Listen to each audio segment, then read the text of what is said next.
Oui, shalom bien-aimés, que la grâce et la miséricorde du Seigneur soient notre partage. Et partout où nous sommes, nous bénissons l'Éternel, notre Roi, pour la grâce qu'il nous accorde. Il a accepté que nous puissions encore nous présenter au-devant de lui. Depuis hier la nuit, nous avons commencé notre programme de prière de 14 jours. Et ce programme prendra fin le 27 à 18 h heure locale. Et sera également accompagné par cet enseignement que nous avons déjà commencé il y a cela quelques semaines, où nous parlons sur Dieu sait de quoi nous sommes formés. Et il se souvient que nous sommes poussière. Bien que nous sommes poussière, bien que nous sommes faibles, mais le Seigneur a un projet. Il a voulu que nous puissions quitter la poussière pour le trône. Et voilà, bien-aimés, nous avons deux écritures qui nous servent de soubassement par rapport à notre enseignement. Nous avons le psaume 103, verset 14, et nous avons 1 Thessaloniciens, chapitre 5, verset 23. Et ce sont là les deux écritures qui nous servent de base par rapport à ces sujets importants que nous sommes en train de partager avec les saints il y a de cela quelques semaines. Et tout au long de notre programme de prière, nous allons continuer à bénéficier de la grâce de Dieu à travers l'instrument que nous sommes pour pouvoir écouter la parole, une exhortation tout au long de ces programmes. Chaque jour, Dieu voulant, Dieu aidant, nous allons nous disposer pour partager avec vous quelque chose chaque matin jusqu'au 27.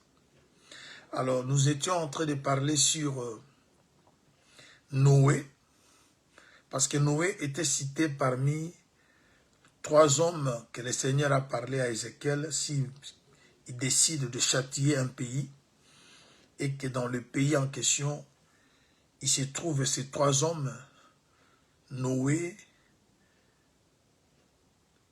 Job, Daniel.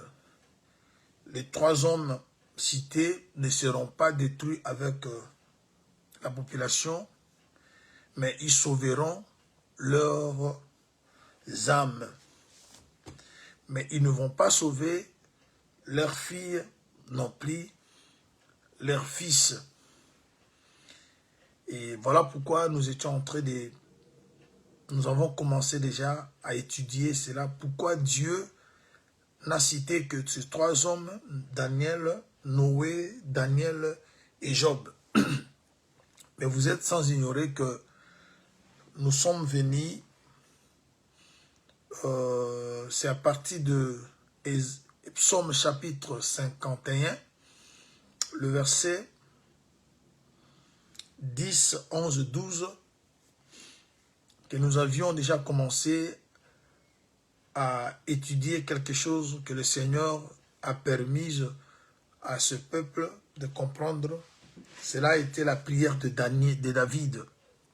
David qui priait à Dieu, il demandait à Dieu de lui créer un cœur pur et de lui renouveler un esprit bien disposé. Vous savez la démarche. La démarche, c'est celle qui est présentée dans 1 Thessaloniciens chapitre 5, verset 23, où l'apôtre Paul, sous l'inspiration de Dieu, il nous a fait comprendre que l'homme, il est formé, il est composé de 3 parties. Il y a l'esprit, il y a l'âme et il y a le corps. Mais le souci de Dieu, d'après ce que le frère Paul nous a présenté, il dit que le Dieu de paix vous sanctifie lui-même tout entier, que tout votre être. Il commence à énumérer les éléments qui composent l'être, il dit l'esprit, l'âme et le corps soient gardés irrépréhensibles au jour de l'avènement du Seigneur. C'est là que nous avons compris. Il a dit aussi, celui qui vous a appelé est fidèle, c'est lui qui le fera. Parce que ce n'est pas facile. J'ai toujours dit, il y a des choses dans la vie qui peuvent être difficiles, mais pas impossibles. Parce que chez notre Seigneur, rien n'est impossible. Mais dans la vie que nous menons, nous pouvons traverser des moments très compliqués. Nous pouvons par nos yeux voir que les choses devant lesquelles nous nous sommes retrouvés sont difficiles, mais elles ne seront jamais impossibles. Parce que Dieu est capable de changer les donnes, il est capable de changer les circonstances. Alors voilà pourquoi l'apôtre Paul, dans son épître aux Thessaloniciens, il a bien signifié que ce n'est pas vous qui allez le faire, mais celui qui vous a appelé est fidèle, c'est celui qui le fera. Et il nous appelle à partir d'où? C'est ça notre problème. Le Seigneur nous appelle à partir de la poussière. Il nous appelle à partir de la chair. Parce qu'il a su que la première création, la création d'Adam, c'est une création qui s'est faite de l'extérieur vers l'intérieur. Adam, il a été d'abord charnel.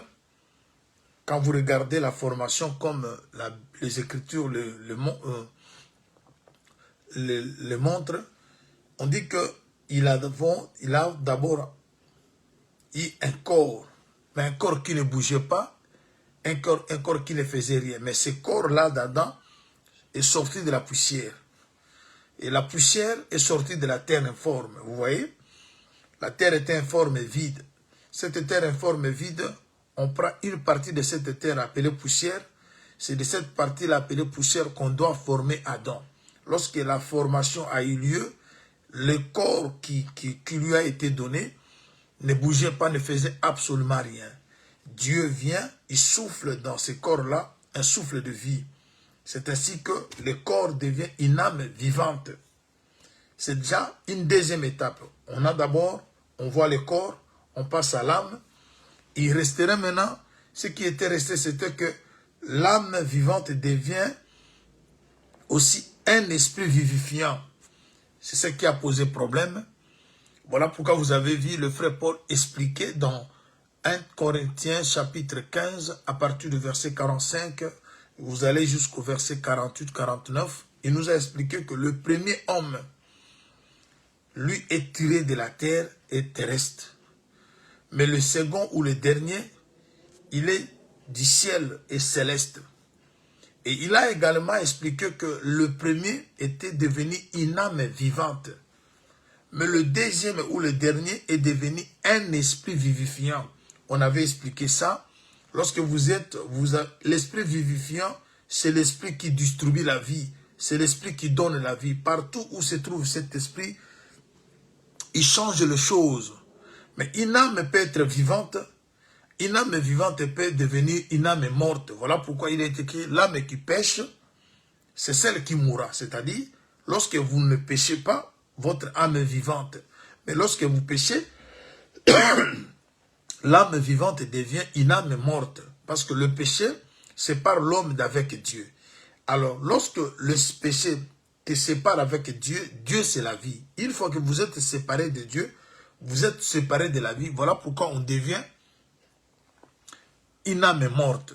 Alors, maintenant le Seigneur, sachant que la première formation qui allait de l'extérieur vers l'intérieur, a mené l'homme à la chute. Parce qu'Adam a manqué un esprit bien disposé pour remporter sur la tentation. Ou quelqu'un peut dire que mais non, ce n'est pas Adam qui a été tenté, c'est sa femme. Oui, mais la femme d'Adam faisait partie d'Adam. Adam, lorsqu'il a vu Ève, elle a dit, chair de ma chair, os de mes os, on l'appellera femme, elle est ainsi de suite, le deux deviendra une seule chair. Alors, le Seigneur, il nous parle dans Matthieu chapitre 26, au verset 41, il dit, l'esprit est bien disposé, mais la chair est faible. Vous voyez? C'est-à-dire, si l'esprit d'Adam était bien disposé, il n'allait pas céder à ce qui s'est passé ce jour-là à l'Éden. Voilà pourquoi Dieu a changé les dons. Il a voulu maintenant que la formation, pour cette fois-ci, commence de l'intérieur vers l'extérieur.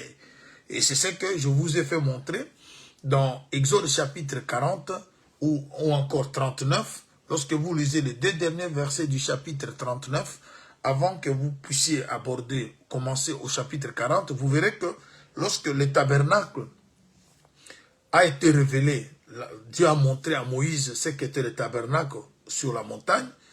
Il lui a dit d'aller reproduire tout ce qu'il avait vu sur la terre. Il descend, il partage la vision à tout ce qui était tout autour de lui, les gens capables, intelligents.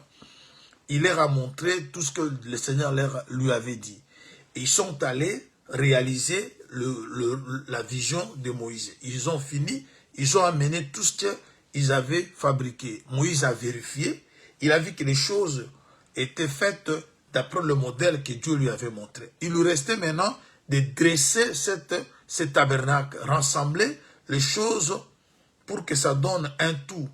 Alors, lorsque Moïse commence à rassembler ou à dresser le tabernacle, il commence par la partie qu'on appelle le lieu très saint. Il va d'abord équiper cette partie avec l'arche, avec tout ce qu'on pouvait trouver dans cette partie. Lorsqu'il finit avec cette partie, il avance vers l'autre partie appelée le lieu saint. Il va également équiper cette partie.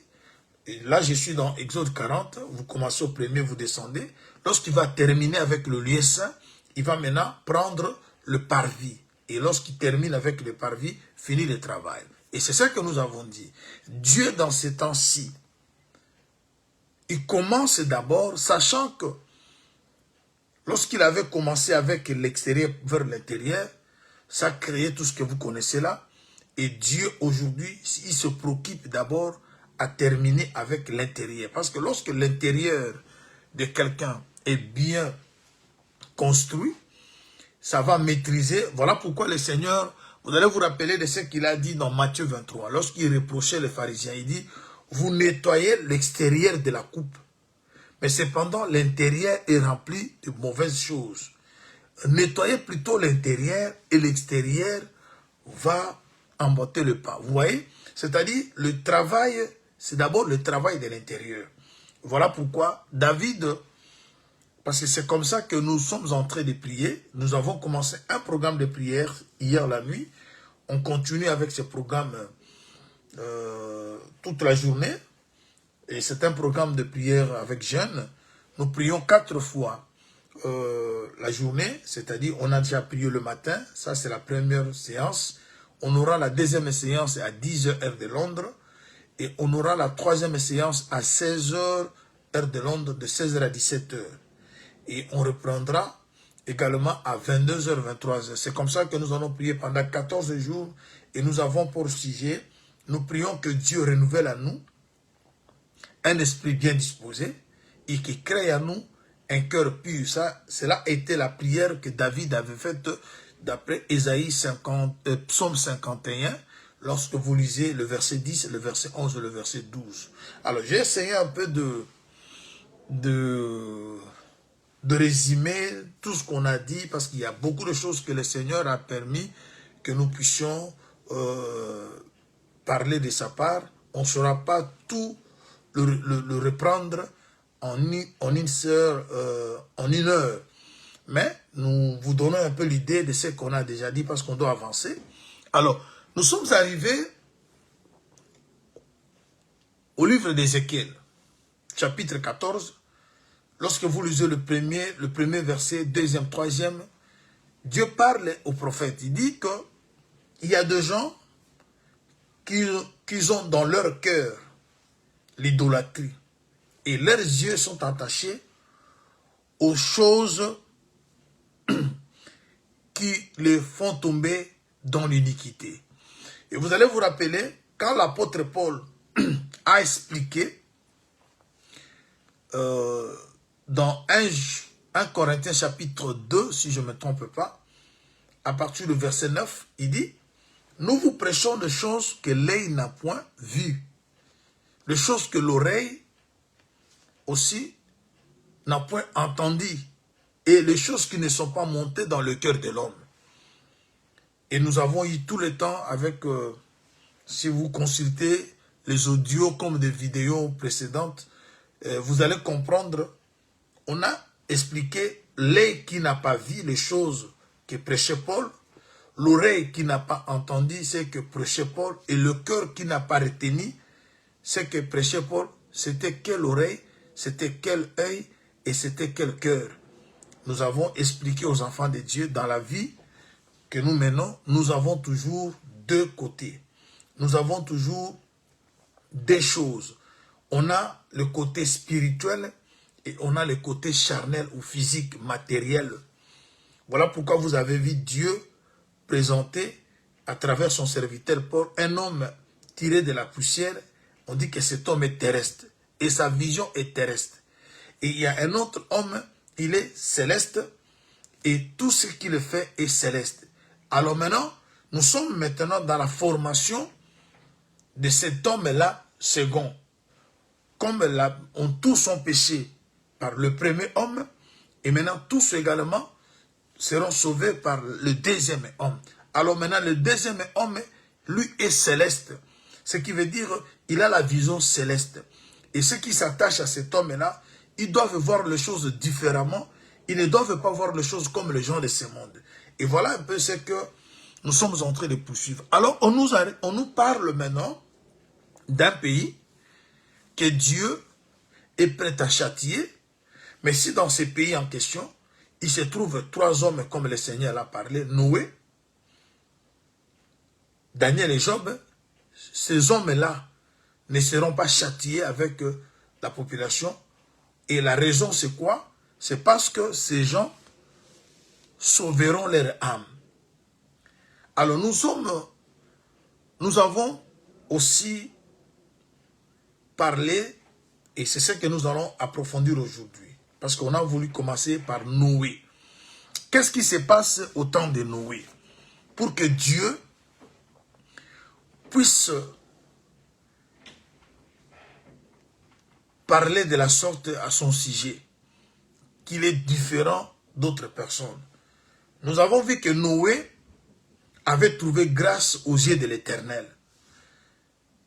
Je prends Genèse chapitre 6. Genèse 6. Je lis à partir du premier verset.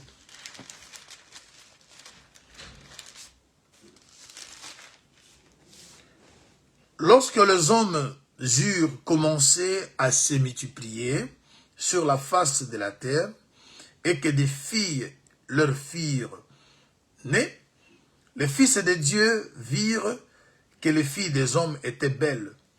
Ils s'en prirent pour femmes parmi toutes celles qui choisirent.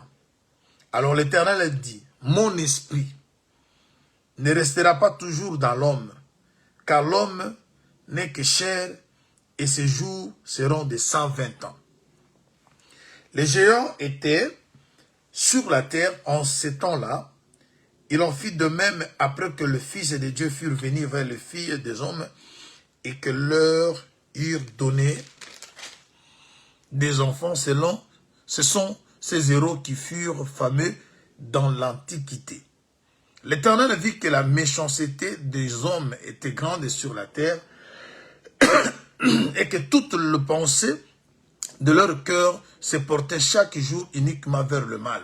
L'Éternel se repentit d'avoir fait l'homme sur la terre. Il fit affliger en son cœur.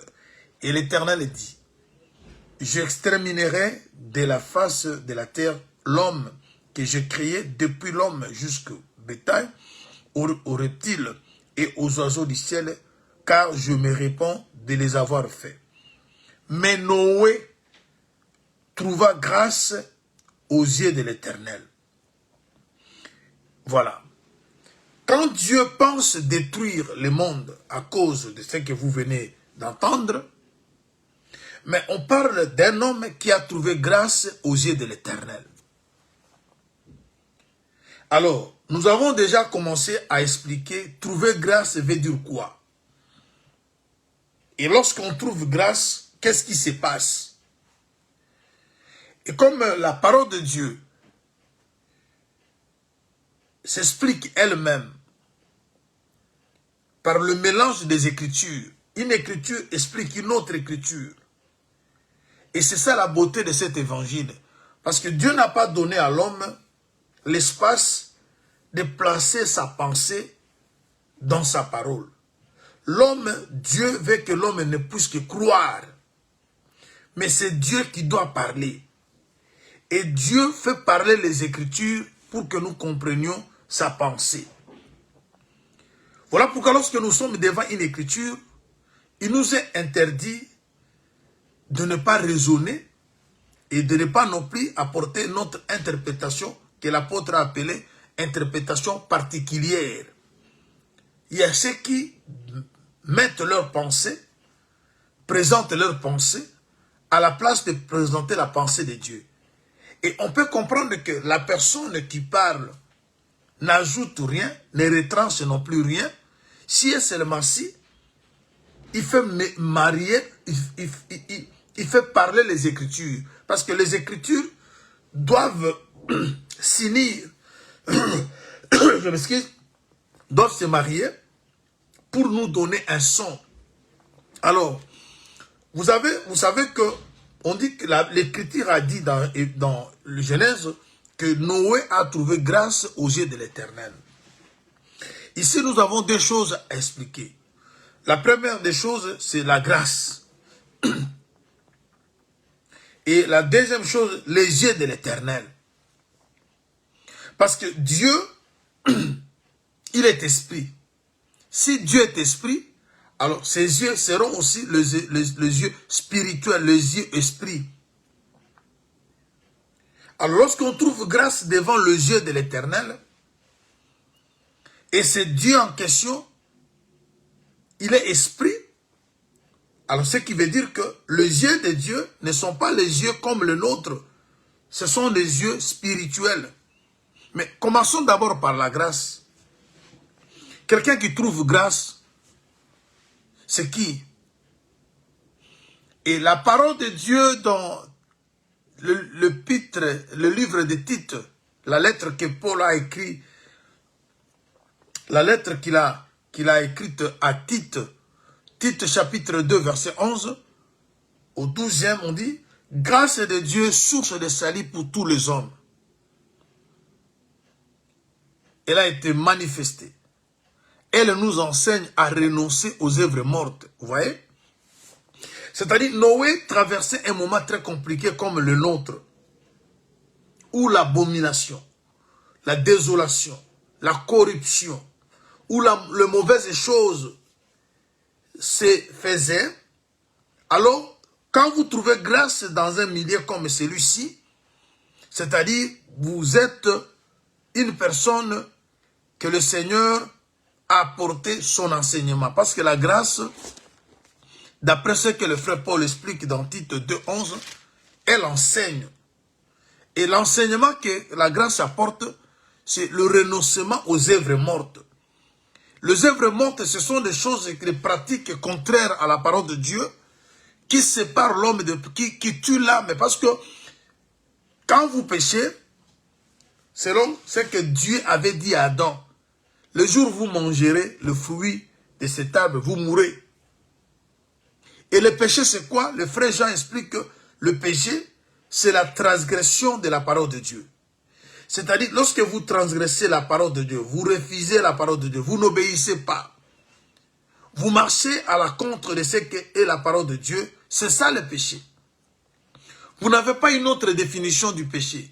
Le péché, c'est lorsque vous faites quelque chose en désaccord. Vous faites quelque chose en s'éloignant de la parole de Dieu. Lorsque vous menez une vie qui n'est pas conforme à la parole de Dieu, là vous êtes en train de vivre dans le péché. Lorsque vous êtes dans les activités, vous êtes dans les affaires, vous êtes dans le mariage, et tout ce que vous faites, et que cela n'a pas un soubassement de la parole de Dieu, C'est-à-dire vous avez renié la foi. Vous avez renié la parole de Dieu. C'est-à-dire vous avez transgressé. Vous avez péché. Parce que le péché, c'est transgresser la loi ou la parole de Dieu. Alors, dès lors, Adam est allé faire des choses contraires à ce que Dieu lui avait dit. Qu'est-ce que Dieu lui avait dit? Vous allez manger le fruit de tous les arbres, excepté le fruit de cet arbre. Il lui a montré l'arbre. Adam a vu de ses yeux l'arbre. Et quand Adam est revenu manger le fruit de cet arbre, même si c'est la femme qui lui avait donné, qui lui avait donné, mais c'est à lui, Adam, qu'on lui avait dit. Parce que vous ne pouvez pas dire à Dieu, je fais ça parce que c'est lui m'avait poussé.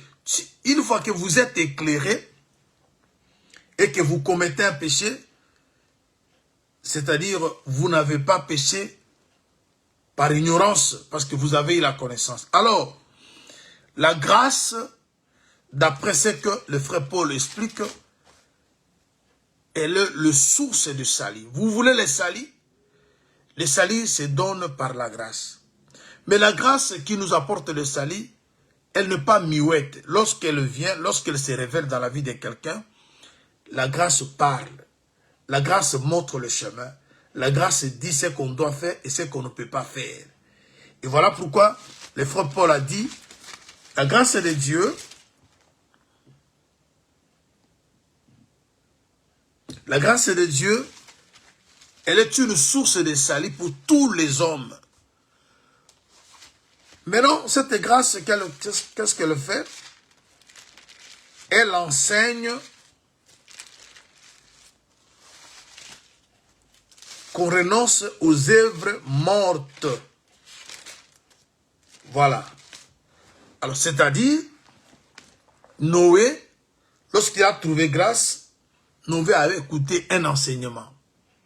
Et l'enseignement que Noé avait écouté, c'est là la grâce qu'il avait trouvée. Bien aimé, je l'ai toujours dit et je le répéterai toujours. Il est vrai que nous avons besoin de vivre une vie meilleure. Il est vrai que nous tous, nous avons besoin de voir des choses évoluer, avoir des portes s'ouvrir. Nous voulons toujours voir des portes ouvrir, nous voulons toujours vivre une vie excellente. Mais toutes ces choses-là sont passagères.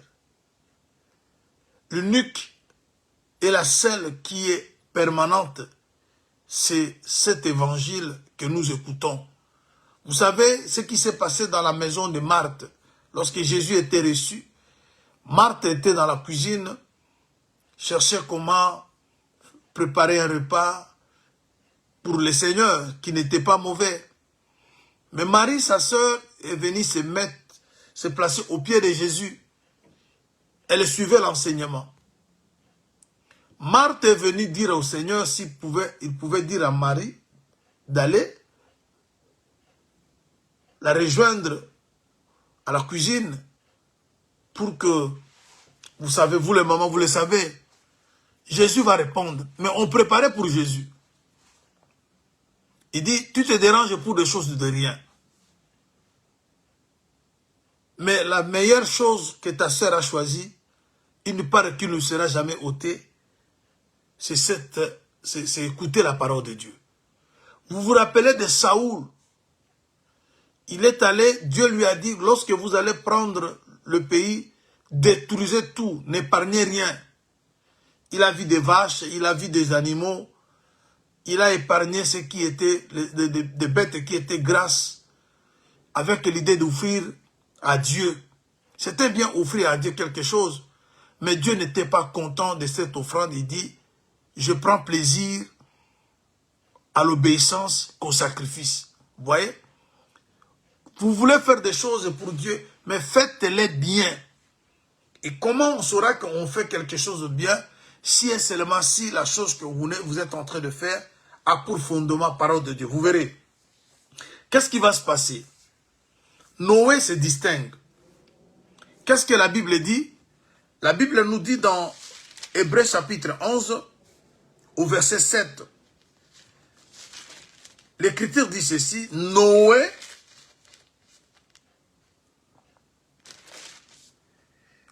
C'est par la foi que Noé, divinement averti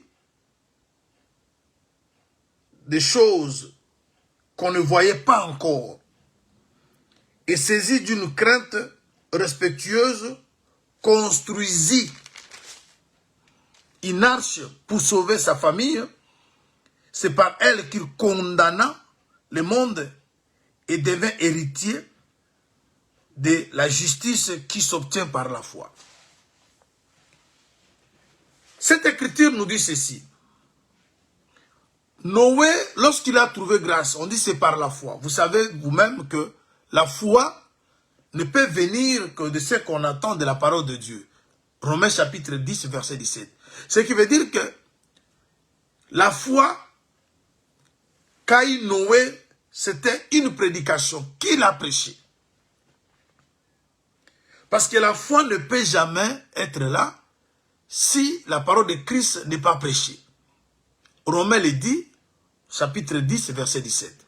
Ce qui veut dire que pour que nous disions que Noé avait la foi, c'est-à-dire Noé avait reçu une prédication. Et dans cette prédication, on lui montrait, on lui parlait de choses que les gens n'avaient pas encore vues. Et c'est ce qui a mis Noé à l'avance. Bien-aimés, nous qui avons crié, nous qui suivons le Seigneur, nous ne sommes pas des perdants. Les gens de ce monde pensent que nous sommes, ils nous donnent des titres, nous sommes de malheureux, de gens qui ont sauté, qui ont raté la vie. Parce que lorsque vous avez de la retenue, lorsque vous vous disciplinez, lorsque vous mettez du frein à votre vie, parce que la révélation a toujours mis un frein. C'est ce que disent les Écritures. C'est-à-dire, on était comme tous les autres. On vivait comme tous les autres. Mais à cause de la vérité qui nous est révélée, vous voyez qu'il y a un frein. Parce que quand nous mettons un frein, c'est-à-dire, nous mettons fin à une vie qu'on manifestait autrefois. Mais maintenant que nous sommes éclairés, et nous ne pouvons pas continuer dans cette vie, mais ceux qui ne sont pas éclairés, ils continuent dans cette vie. Je vous lis cette écriture. Et c'est ce qui se passe au temps de Noé. Parce qu'il est écrit, ce qui arriva au temps de Noé, arrivera de même, alors à l'avènement des fils de l'homme. Et n'oubliez pas que quand l'apôtre Paul parle à 1 Thessaloniciens, chapitre 5, il dit que tout votre être soit gardé irrépréhensible au jour de l'avènement. C'est-à-dire, on tourne toujours autour de l'avènement. Alors, je prends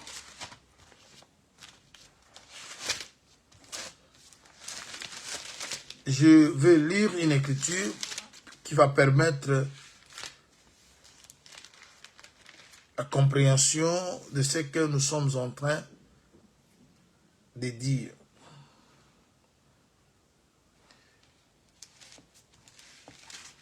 Donnez-moi un instant.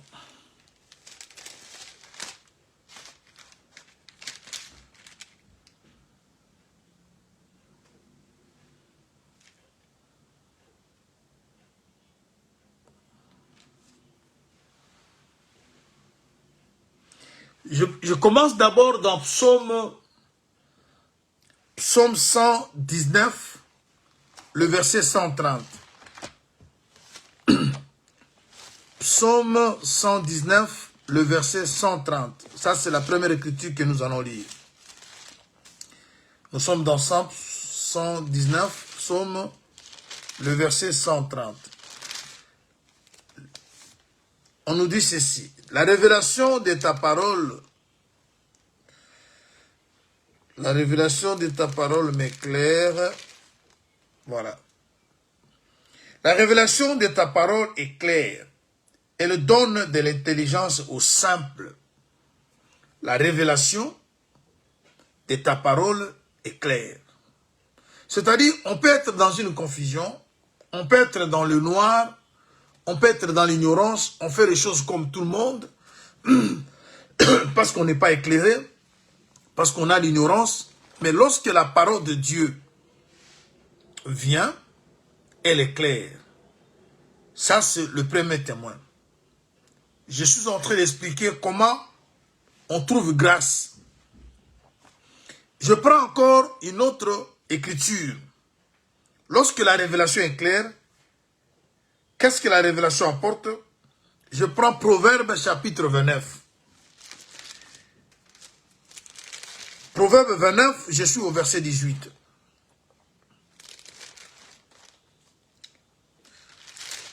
Écoutons ce que l'Écriture nous dit. Quand il n'y a pas de révélation, le peuple est sans frein. Errer s'il observe la loi. C'est-à-dire le frein, la retenue, le changement ne peut venir que de la révélation. Voilà pourquoi quand vous abandonnez le mal, vos amis avec qui vous avez vécu dans le péché, ils ne vous comprennent pas. Parce qu'ils n'ont pas cette capacité-là de comprendre ce que vous êtes en train de comprendre. Subitement, ils vous voient changer les choses que vous faisiez autrefois, vous n'avez plus le goût. C'est parce que quelque chose vient de se passer dans votre vie. Alors, c'est ce qui se passe dans la vie de Noé. Il trouve grâce. J'ai expliqué la grâce. Et lorsque nous voulons parler, il trouve grâce devant le yeux de l'Éternel. Vous savez que les yeux de l'Éternel sont des lampes. Parce que dans les Écritures, d'après Matthieu 6, 22, l'œil est une lampe. Et quand vous avez deux yeux, vous avez deux lampes. Et vous verrez même aussi, la Bible parle de d'une pierre qui avait 7 yeux. On dit que ce sont l'esprit de l'Éternel. Vous voyez? C'est-à-dire, les yeux de l'Éternel, c'est la lumière. C'est-à-dire, quand vous trouvez grâce devant les yeux de l'Éternel, c'est-à-dire Dieu éclaire votre intelligence, Dieu vous enseigne à renoncer, comme l'apôtre a expliqué à Tite, la grâce enseigne à renoncer aux œuvres mortes. Alors, je vais vous faire voir, parce que le Seigneur Jésus-Christ, lorsqu'il est venu, il a évoqué ce qui s'est passé au temps de Noé. Parce que nous parlons de Noé comme un des 3 hommes que le Seigneur a dit à Ézéchiel, et ne mourront pas. Même si je vais détruire, mais ils ne mourront pas. Pourquoi? Parce que ces gens sauveront leur âme. Et je vous ai fait montrer que l'âme, c'est l'esprit qui sauve l'âme. Parce que l'esprit a de l'influence sur l'âme, l'âme a de l'influence sur le corps. Et maintenant, le Saint-Esprit vient, il se pose sur l'esprit de l'homme. Voilà pourquoi l'apôtre a dit, l'esprit lui-même dit à votre esprit. Vous voyez maintenant, on a 2 esprits. L'esprit lui-même, là, c'est Dieu. Parce que Dieu est esprit.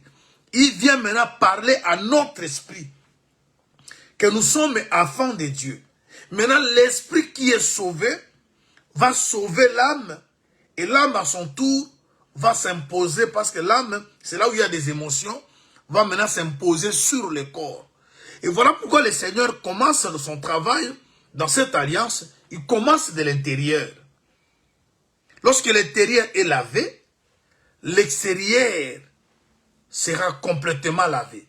Voilà pourquoi il dit, à travers son serviteur Jean, je veux que tu prospères à tous égards.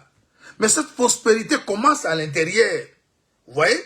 Alors, permettez que j'avance parce que je suis en train d'expliquer ce qui se passe avec Job et Noé pour qu'il soit différent de gens de sa génération, de son époque. Écoutons ce que le Seigneur explique dans Luc 17. Luc 17 à partir du verset 26. Je prends Luc chapitre 17. À partir du verset 26. Le Seigneur dit ceci. Ce qui arriva du temps de Noé arrivera de même au jour du Fils de l'homme. Les hommes mangeaient, buvaient, se mariaient et mariaient leurs enfants jusqu'au jour où Noé entra dans l'arche et le déluge vint et les fit tous périr. Ce qui arrivant du temps de Lot arrivera pareillement. Les hommes mangeaient, buvaient, achetaient, vendaient, plantaient, bâtissaient. Mais le jour où Lot sortit de Sodome, une pluie de feu et de soufre tomba du ciel et les fit tous périr. Il en sera de même le jour où le Fils de l'homme paraîtra. Ne quittez pas, retenez ce verset et voyons ce que l'apôtre dit aux Thessaloniciens. Je prends 1 Thessaloniciens, chapitre 5, le verset 23. Une de nos écritures de base. Je suis au verset 23. Que le Dieu de cieux, de paix plutôt, vous sanctifie lui-même tout entier. Et que tout votre être, l'esprit, l'âme et le corps soient conservés irréprochables lors de l'avènement de notre Seigneur Jésus-Christ. On parle ici de l'avènement.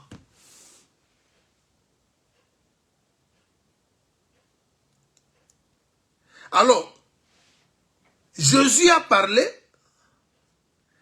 Paul affirme maintenant que nous qui avons crié, il faut que le Seigneur lui-même nous sanctifie tout entier. Et que tout notre être, il explique maintenant les éléments qui composent l'être. Il parle de l'esprit, de l'âme, ainsi que du corps. Il dit que tout cela soit conservé irréprochable lors de l'avènement de notre Seigneur Jésus-Christ. Et Jésus a parlé ce qui arrivait au temps de Noé, ce qui arrivait au temps de l'autre. Mais je vais vous faire voir quelque chose. C'est là que nous allons dire quelques mots avant qu'on puisse se quitter. L'apôtre Jésus, parce qu'il est aussi apôtre, il est prophète, il est docteur, il est pasteur, il est évangéliste, parce qu'il a tout, c'est lui qui est le ministre.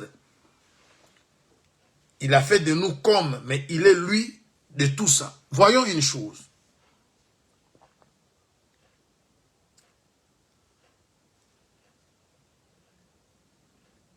Le Seigneur dit que, permettons que j'ajoute Matthieu 24 pour qu'on parle une fois pour toutes. Je prends Matthieu 24. La même chose que le Seigneur a dit dans Luc 17, il a également dit ça dans Matthieu 24.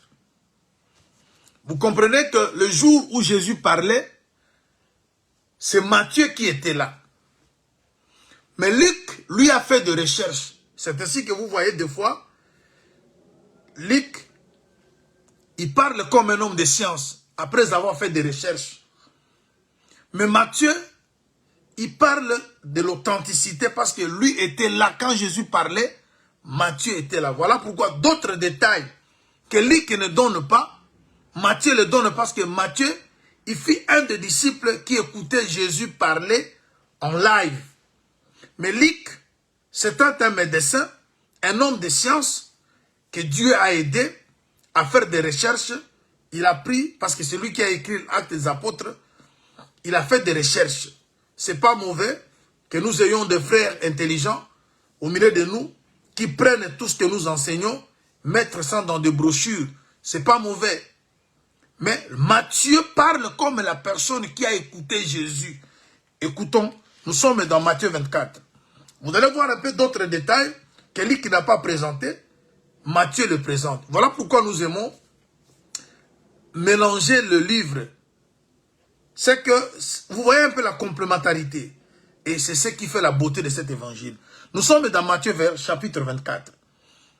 À partir du verset 37. Ce qui arriva du temps de Noé arrivera de même à l'avènement du Fils de l'homme.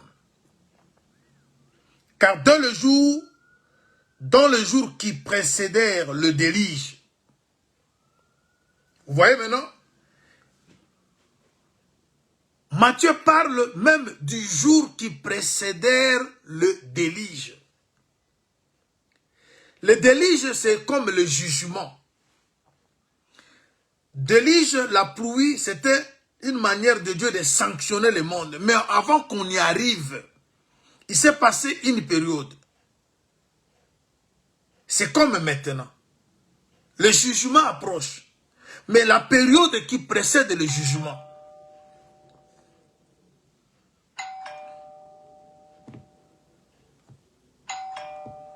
vous allez m'excuser. Vous allez m'excuser. Voilà.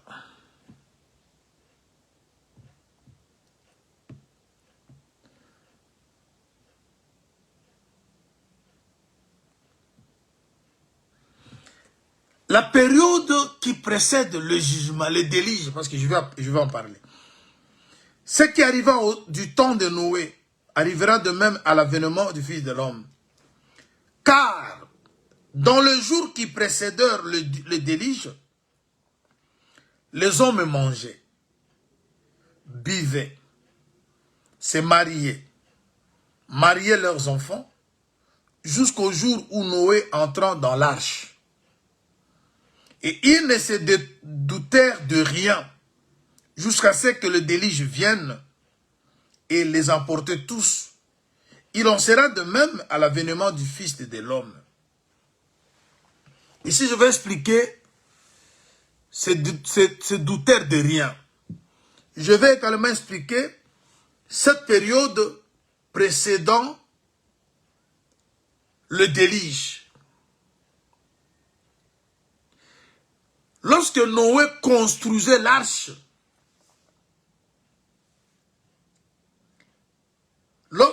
Jésus a dit, au temps de Lot, les gens se mariaient, mariaient leurs enfants, mangeaient, buvaient, achetaient et vendaient. Il y a ceux qui bâtissaient. Et c'est ce que nous sommes en train de vivre. La vie est là. Vous allez voir aussi au temps de Noé. Les gens se mariaient. Preuve, Noé lui-même avait une femme. Dans l'arche, Noé avait une femme. Ce qui veut dire que c'était une période où les gens se mariaient. Une autre preuve, le fils de Noé, chacun d'eux avait une femme. Ça montre que c'était une période où les gens se mariaient. Une autre chose, les filles des hommes étaient belles, au point que les fils de Dieu prirent pour femmes les filles des hommes. Vous voyez? Et je vais vous faire voir que, commençons d'abord par ce qui se passe au temps de Noé avant de toucher les autres écritures. On parle de la beauté.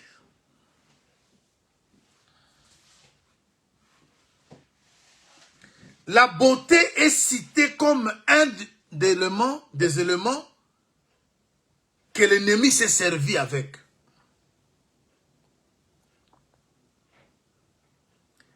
Les filles étaient belles, au point que les fils de Dieu prirent pour femmes.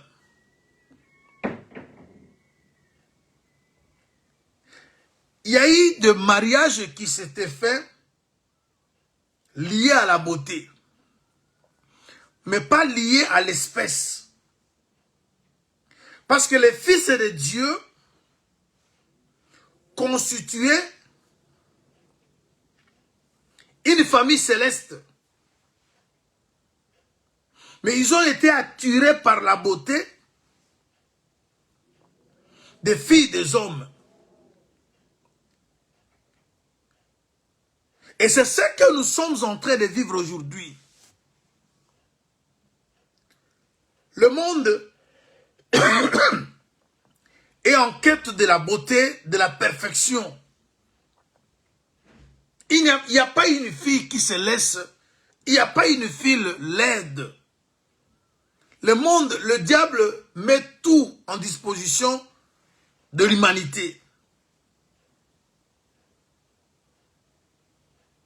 Il y a des chirurgies plastiques, il y a des make-up, il y a tout ce que vous connaissez. Où tout le monde cherche à paraître. Tout le monde cherche à paraître. Mais pendant que les gens construisaient, pendant que les gens bâtissaient, pendant que les gens se mariaient, mangeaient, vivaient, on dit que Noé, lui, construisait l'arche.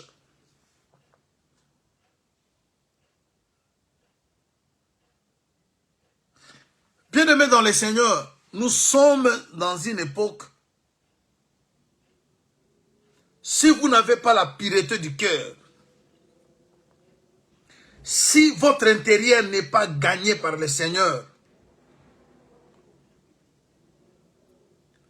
vous allez vous retrouver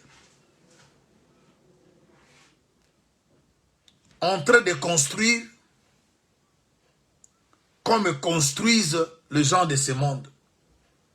Parce que la période qui précède le déluge, c'est cette période. Parce que le déluge, c'est le jugement.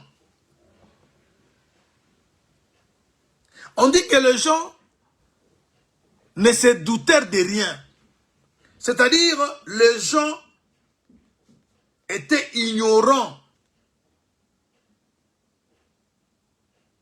Les gens n'avaient pas de soupçon même que quelque chose peut se passer. Lorsque quelqu'un se doute de rien, on veut dire simplement que quelqu'un ne comprend rien. Les choses qui se préparent. C'est-à-dire le monde ne croyait même pas qu'il peut arriver une destruction. Et toute leur énergie était pour construire leur vie matérielle. L'homme ne travaillait pas pour son âme. Ceux qui mangeaient, ceux qui buvaient, ceux qui se mariaient, ils le faisaient pour leur chair. Mais nous, on nous dit ceci dans la parole de Dieu. Dans Colossiens, chapitre 3, si je peux prendre le verset 16 et 17, l'apôtre dit ceci aux Colossiens. Que la parole de Christ demeure en vous dans toute sa richesse. Instruisez-vous et exhortez-vous les uns les autres en toute sagesse, par des psaumes, par des hymnes, par des cantiques spirituels chantant à Dieu dans vos cœurs en vertu de la grâce. Et quoi que vous fassiez, en parole ou en œuvre, faites tout au nom du Seigneur Jésus et rendant par lui les actions de grâce à Dieu le Père. La différence est que Noé s'est marié comme les autres. Mais le mariage de Noé ne l'a pas empêché d'entrer dans l'arche. Les enfants de Noé se sont mariés aussi. Cela n'a pas empêché ce couple de se retrouver dans l'arche.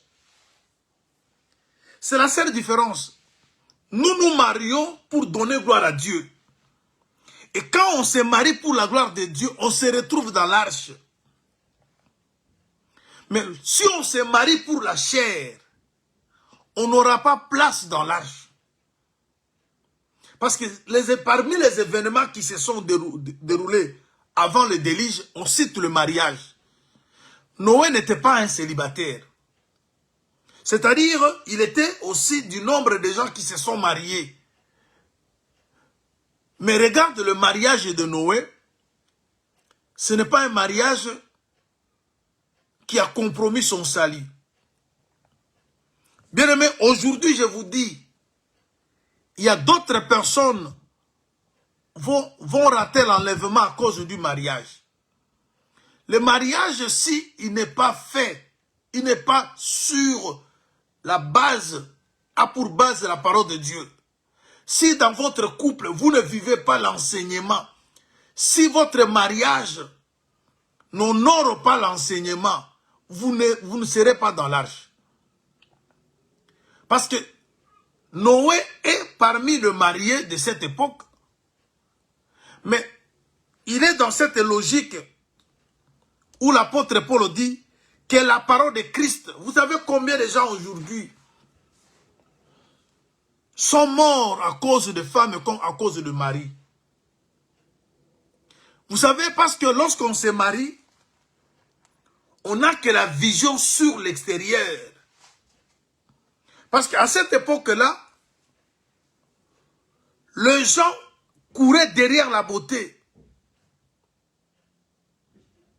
Mais cependant, l'apôtre Pierre, lorsqu'il parle dans 1 Pierre chapitre 3, il dit ceci. Femme, verset 1er, que chacune soit de même soumise à son mari, afin que si quelques-uns n'obéissent point à la parole, qu'ils soient gagnés par la parole, sans parole plutôt par la conduite de leur femme.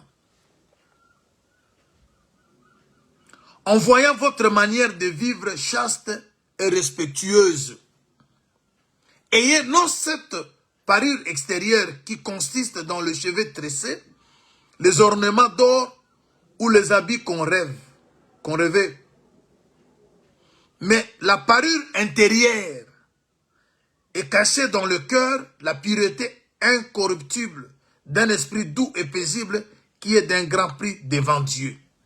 Ainsi, séparait autrefois les saintes femmes qui espéraient en Dieu soumises à leur mari. Vous voyez maintenant que la beauté, c'est l'arme de l'ennemi. L'ennemi se sert de la beauté. Je ne refuse pas que nos sœurs soient belles. Je ne refuse pas non plus que nos frères vous soyez beaux. Mais ce que Dieu prend plaisir, c'est la beauté intérieure. Alors, quand vous avez la beauté dans votre intérieur, parce que Dieu, il travaille d'abord notre intérieur.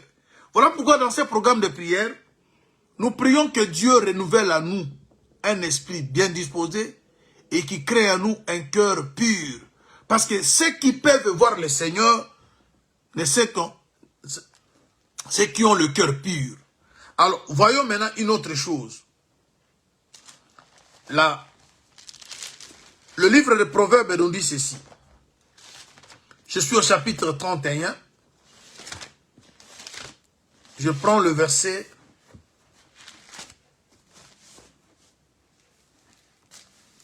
Nous avons des sœurs aujourd'hui, quand vous regardez leurs joues, vous verrez qu'il y a de la couche.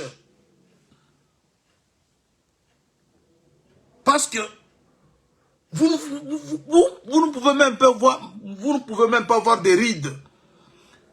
Tout ce qui est rides, comblé par des produits de beauté, pour toujours paraître, de make-up. Avant de dormir, quand ils prennent un éponge ou quelque chose comme ça, pour enlever, vous demandez, qu'est-ce qui se passe? Elles peuvent prendre 2 heures, 3 heures pour changer, vous voyez, leur image. Mais nous n'avons pas le temps de prendre devant Dieu pour changer notre intérieur. ils ont... Je lis une écriture. Proverbe chapitre 31. Voilà pourquoi, chers bien-aimés, dans ce programme de prière, nous cherchons la face de Dieu. Je lis le verset 30. Chapitre 31 de Proverbe, le verset... La grâce est trompeuse et la beauté est vaine. La femme qui craint l'Éternel, c'est celle qui sera louée. Ici, la grâce qui est trompeuse, ce n'est pas la grâce source de salut. La grâce qui est trompeuse, c'est une capacité. Tu as peut-être une grâce de chanter. Ce n'est pas la grâce de Tite 2:11. La grâce de chanter, la grâce de parler. Tu peux avoir un don. Et cette capacité-là qui accompagne les dons, c'est une grâce. Alors, beaucoup de gens, ils vivent déjà dans le péché, mais la grâce opère. Et ils pensent que parce que la grâce opère, je suis en parfaite communion avec Dieu. Voilà pourquoi l'apôtre ici, je l'appelle apôtre dans le sens d'un envoyé. Il dit que la grâce est trompeuse. Bien-aimé, beaucoup de gens aujourd'hui, ils se méconduisent. Mais les dons s'opèrent, parce que Dieu ne serait pas jamais de son don ni de son appel. Le diable qui s'est rébellé, il y a d'autres dons opèrent chez le diable. Il n'est pas avec Dieu, mais les dons qu'il avait reçus de Dieu, il opère. Le diable peut parler, il peut te révéler des choses, mais n'étant pas dans la volonté de Dieu. Et c'est cette grâce-là qu'elle est trompeuse. Je pense que là, je me suis bien fait comprendre. Alors, la grâce qui est trompeuse, c'est toute capacité qui accompagne un don, quelque chose que tu chantes, les gens entendent la voix, une belle voix, tu chantes, tu pries, tu prêches, c'est la grâce. Mais ce n'est pas la grâce qui enseigne. Parce que la grâce qui enseigne commence d'abord à enseigner à la personne. La grâce qui enseigne, c'est l'esprit. Voilà pourquoi il est écrit, l'onction que vous avez reçue vous enseignera. L'onction qui vient transformer l'homme, c'est autre chose. C'est Dieu qui habite dans l'homme. Alors maintenant, et la beauté est vaine. J'aimerais que le peuple du Seigneur, de partout où vous êtes, vous puissiez bien comprendre. Je ne suis pas contre que vous soyez beaux, que nos sœurs soient belles. Le Seigneur veut d'abord que l'intérieur soit lavé, afin que l'extérieur puisse aussi l'être. Si vous n'avez que la beauté extérieure, si vous vous mariez que pour le physique, mais vous ne vous mariez pas parce que le mariage fait partie de la parole de Dieu, vous ne serez pas dans l'arche. Ceux qui se marient pour le sexe, vous savez ce que font d'autres sœurs? Le sexe pour eux, pour elles plutôt, c'est un instrument de punition. Quand elles veulent l'argent, elles privent à leur mari le sexe. Il y a dans le couple où le sexe est utilisé comme un élément, comme même les prostituées le font. Dans l'enseignement, il nous est dit que l'homme ne prive pas à sa femme son corps, et la femme non plus aussi peut priver à son mari son corps. Mais il y a des sœurs ou des hommes qui punissent leur mari en leur refusant le sexe. Quand l'homme a besoin d'elle, parce que l'homme n'avait pas acheté ceci, parce que l'homme avait fait cela, elle prive à son homme le corps. Maintenant, vous verrez que ce sexe-là dans les mariages n'est pas utilisé selon la parole de Dieu. J'ai beaucoup d'exemples à vous donner où il y a des gens qui se marient mais non pour la parole de Dieu. Or, le mariage est cité comme un des éléments, des choses qui se passent avant le déluge. Nous voyons comment tout le monde devait devenir mère, comment tout le monde devait devenir père. Les gens se marient par concurrence, par défi, sans que leur mariage puisse avoir un soubassement, sans que leur mariage respecte la parole de Dieu. Et c'est voilà, vous voyez, il y a beaucoup de divorces. Et c'est ce que vous voyez maintenant, que beaucoup de mariages, parce que les choses qui se passent dans le mariage, si vous, j'ai toujours dit, il y a des gens qui sont dans le mariage sans être préparés, sans savoir ce qu'est le mariage. Quand vous êtes dans le mariage, vous ne pouvez pas vivre pour vous-même. Vous vivez aussi pour l'autre. Alors Noé et ses enfants s'étaient mariés comme les gens de son époque, de son époque. Mais ils se sont retrouvés dans l'arche. C'est pour dire que on n'est pas contre le mariage. Mais nous faisons comme l'apôtre a dit aux Colossiens, que la parole demeure en nous. Et tout ce que nous allons faire, nous devons le faire au nom de Jésus-Christ. C'est pour la gloire de Dieu. On dit que pendant cette époque, les gens mangeaient, buvaient, les gens bâtissaient, les gens construisaient. C'est-à-dire les gens travaillent autour de leur physique, de leur matériel. Mais Noé a fait la différence. Noé, pendant que les gens étaient dans la distraction, pendant que les gens se préoccupaient que sur le matériel, lui construisait l'arche qui devait sauver sa famille. Et par cette arche, la Bible dit, il a condamné le monde. Et vous savez que les saints jugeront le monde. C'est-à-dire, on doit construire une sainteté. On doit construire l'homme intérieur. On doit construire une relation étroite avec Dieu. Pendant les périodes qui précèdent le déluge, il est sûr et certain que le monde sera détruit.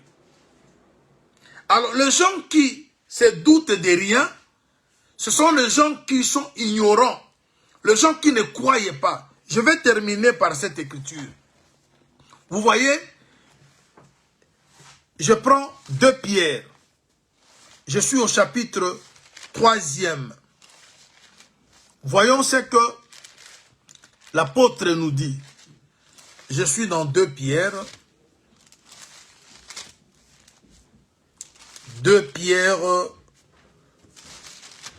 chapitre 3. Je vais m'arrêter là parce qu'il faut vous laisser le temps. Moi aussi, je dois vite courir parce que je dois travailler ce matin. 2 Pierre 3. Voici déjà, bien-aimés, la seconde lettre que je vous écris. Dans l'une et dans l'autre, je cherche à éveiller par des avertissements votre saine intelligence, afin que vous vous souveniez des choses annoncées d'avance par le saint prophète et du commandement du Seigneur et Sauveur enseigné par vos apôtres. Sachez avant tout que dans le dernier jour, ils viendront de mon cœur avec leur raillerie, et marchant selon leur propre convoitise. Ils disent, où est la promesse de son avènement? Car depuis que le Père sont morts, tout demeure comme dès le commencement de la création.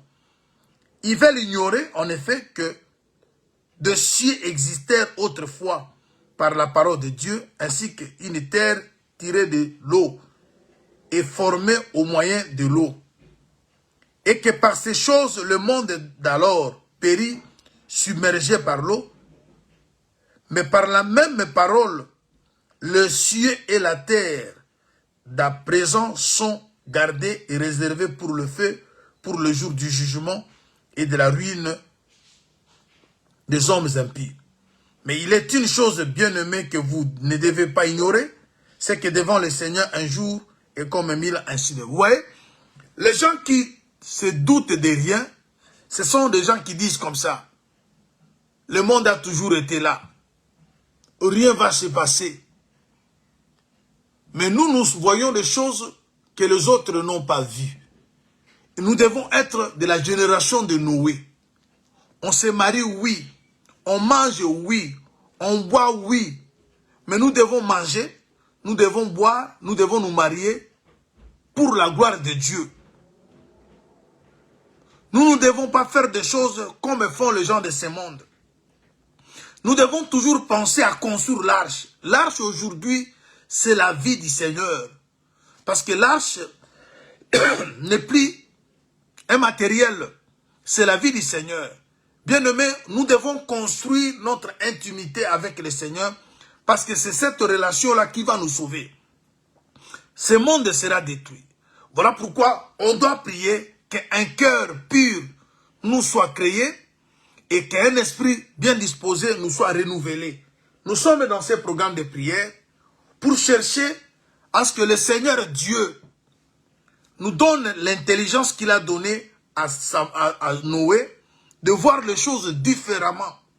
Nous sommes dans la période qui précède le déluge. Le jugement est à venir. Ce monde sera jugé. Et pendant ce temps où le monde attend le jugement, beaucoup ne savent pas. Beaucoup ne comprennent pas. Beaucoup sont ignorants. Beaucoup se doutent de rien. Ils ne soupçonnent même pas que le monde sera détruit. Ils ne croient pas. Mais nous avons vu par la grâce de la Bible dit que Noé a été divinement averti. Il a vu des choses qu'on ne voyait pas encore. Alors nous avons déjà, Dieu nous a mis en avance par la foi, par la grâce. Il dit que nous renonçons aux œuvres mortes. C'est-à-dire la grâce que tu as trouvée doit t'enseigner à renoncer aux œuvres mortes. Ne construis pas comme ceux qui construisent. Il est écrit, si ceux qui construisent ou ceux qui bâtissent, ils bâtissent, c'est le Seigneur, vous voyez, parce qu'il est la pierre angulaire. On ne peut pas construire sans lui. Alors, il y a des gens qui construisent comme au temps de Babel avec les briques. Il y a des gens qui construisent l'argent, leurs activités, tout en mettant Jésus à côté. Il y a des gens qui construisent leur mariage, leur relation, sans que le Seigneur soit au centre. Or, il doit être au centre pour que tout ce que nous sommes en train de faire réussisse. Alors, chers bien-aimés, nous sommes dans la prière. Nous sommes dans une période qui précède le déluge. Le monde sera détruit. Dieu ne nous refuse pas de nous marier. Il ne refuse pas que nous achetons. Il ne refuse pas que nous puissions construire. Mais comment faisons-nous ces choses? Parce qu'il est aussi écrit dans l'Apocalypse 13 qu'il sera un moment donné pour construire, pour acheter, pour vendre, il faut avoir la marque de la bête. Le diable est là. Les gens qui n'ont pas l'esprit du Seigneur, ils font pacte avec l'ennemi pour construire, pour acheter. Ils se laissent par la beauté. Voyez comment la beauté est devenue le centre de tout ce que l'homme fait. L'homme est en quête de la beauté. Il y a toujours, regardons les téléphones, prenons même les téléphones. L'homme cherche toujours la perfection. Les mêmes téléphones, on a commencé iPhone 5, iPhone 6. Chaque fois, on cherche à parfaire, à améliorer, à attirer. Et la beauté est dans tout ce que nous faisons. Quand vous partez dans les habillements, quand vous partez dans les appareils, quand vous partez dans tout, dans les voitures, et le diable s'est caché là-bas. Et vous qui êtes enfants de Dieu, comprenez ces choses selon qu'il est écrit. Ce qui arriva au temps de Noé arrivera de même. Alors, chers bien-aimés, je m'arrête ici. Laisse que la grâce du Seigneur vous soit multipliée. On se retrouve par la grâce du Seigneur demain, parce que tous ces programmes de prière de 14 jours, nous allons par la grâce du Seigneur commencer à enseigner chaque matin. Et la prière, c'est 4 fois la journée. On se retrouve à 10 heures pour la prière. Demeurez bénis. Que la grâce du Seigneur soit sur vous. On se retrouve à 10 heures pour la prière. Que la grâce, la miséricorde du Seigneur soit le partage de chacun.